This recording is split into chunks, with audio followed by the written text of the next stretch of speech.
In this video, I'm going to give you the answer of this question. The question is, which beverage did beer often replace in medieval Europe? Well, now I'll give you the answer of this question, and the correct answer of the question is water. So that is the answer for the question, water.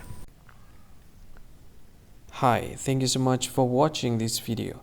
If you find this video is very useful, you can help this channel to grow by subscribing this channel. Please this subscribe button and don't forget to like this video.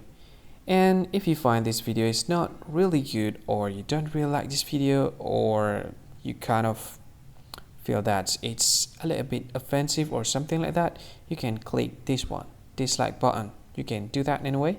And if you want to share this video with your friend, you can share it by clicking this share button, and you can share it to any social media that you wish that is currently available at this time, like Facebook, Twitter, LinkedIn, and many others, right?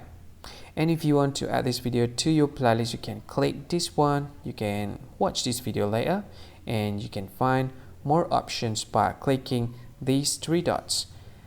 And yeah, don't forget to subscribe. I think that's all of it. Thank you so much for watching this video, and see you again in another video. Bye bye. See you again.